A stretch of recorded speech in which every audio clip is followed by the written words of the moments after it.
Halo semuanya, selamat datang di channel Wayan Swendra. Pada kesempatan kali ini kita akan membahas tentang bagaimana cara mengatasi rasa minder.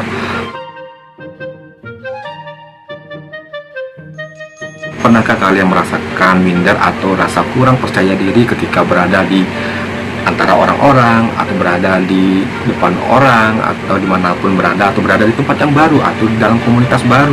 Nah, jika kalian pernah mengalami, mungkin tips-tips yang akan dibagikan berikut akan bermanfaat buat kamu yang seringkali merasa minder ketika akan berkunjung ke tempat baru, atau ketika berada di tempat umum, atau berada di depan orang, atau berbicara kepada orang lain.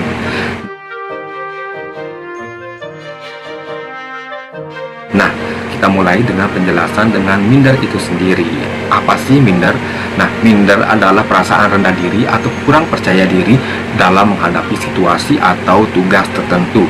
Orang yang merasa minder seringkali merasa tidak mampu mengatasi tugas atau situasi yang dihadapinya, merasa tidak layak, atau merasa tidak memiliki nilai yang cukup pada dirinya sendiri.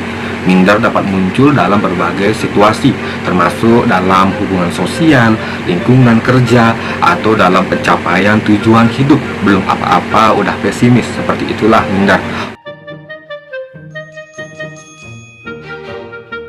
Perasaan minder disebabkan oleh berbagai faktor seperti pengalaman masa lalu yang traumatis, kemudian perbandingan diri dengan orang lain, kurangnya dukungan sosial, kemudian tekanan dalam lingkungan kerja.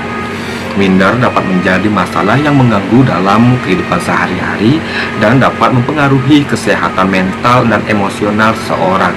Orang yang merasa minder cenderung menghindari situasi yang menantang, sering merasa cemas dan khawatir, dan sulit mengambil keputusan.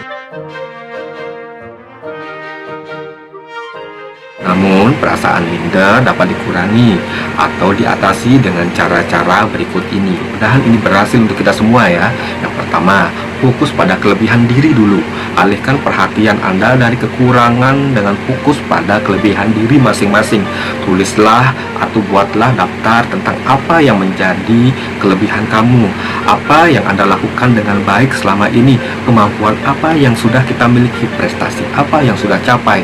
Jadi untuk mengatasi minder itu adalah kita harus mengetahui kelebihan-kelebihan kita. Lihatlah positifnya dulu, lihatlah hal baik kita dulu, jangan lihat yang buruknya.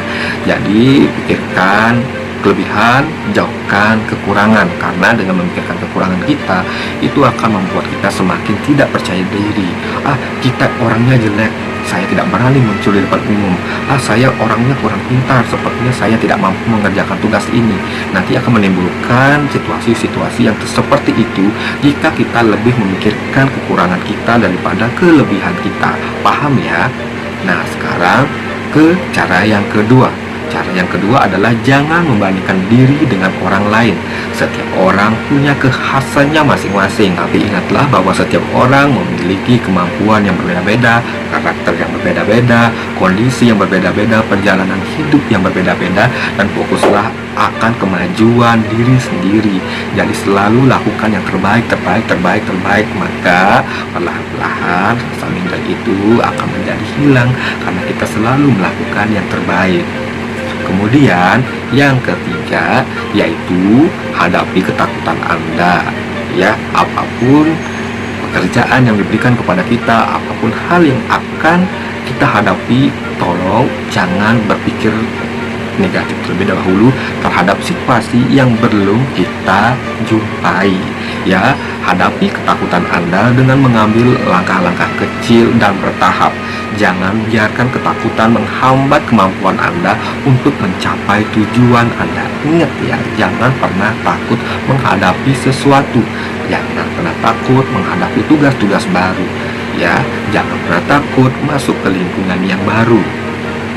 Dan langkah yang keempat adalah lakukan hal-hal yang kita sukai. Nah, lakukan hal-hal yang kita sukai membuat Anda merasa percaya diri. Misalnya berolahraga, main game, menulis, menggambar, bermusik, dan lain sebagainya. Lakukanlah itu semua untuk menghibur diri kita sendiri, karena kita paham betul apa yang menjadi hiburan buat diri kita. Kemudian yang kelima adalah teruslah belajar dan berkembang. Nah, terus belajar dan berkembang dengan mempelajari hal-hal baru, mempelajari hal-hal yang diceritakan oleh orang lain yang rasanya bermanfaat untuk diri kita. Jangan segan-segan untuk menerima informasi dari orang lain. Kemudian cobalah hal-hal baru. Ini akan membantu Anda meningkatkan keterampilan dan percaya diri kita. Jadi sehingga kita diberikan tugas baru, kita akan terbiasa menghadapinya karena kita sering mencoba hal-hal yang baru. Kemudian yang keenam, ajak teman bicara. Berbicaralah dengan teman atau keluarga tentang perasaan Anda. Bagaimana Anda merasa kurang percaya diri. Mereka mungkin bisa memberikan dukungan atau perspektif yang positif kepada kita. Jadi ketika kita merasa diri kita kurang, diri kita tidak mampu, maka kita perlulah sedikit bercerita kepada orang lain. Siapa tahu kita akan mendapatkan masukan yang lebih positif. Kalau bisa jangan ke satu orang, takutnya kita nanti salah orang. Seperti itu ya, jadi minimal 2 atau lebih. Karena semakin banyak masukan yang positif, maka kita akan semakin banyak memiliki referensi yang bisa kita pilih yang rasanya sesuai dengan diri kita. Sampai di sini paham ya. Kemudian yang nomor 7, pertimbangkanlah untuk berkonsultasi dengan ahli. Misalnya rasanya udah parah banget nih, minat kita nggak bisa keobatin misalnya, jadi kita perlu rasanya berkonsultasi dengan orang yang ahli, misalnya ke psikolog atau psikiater ya.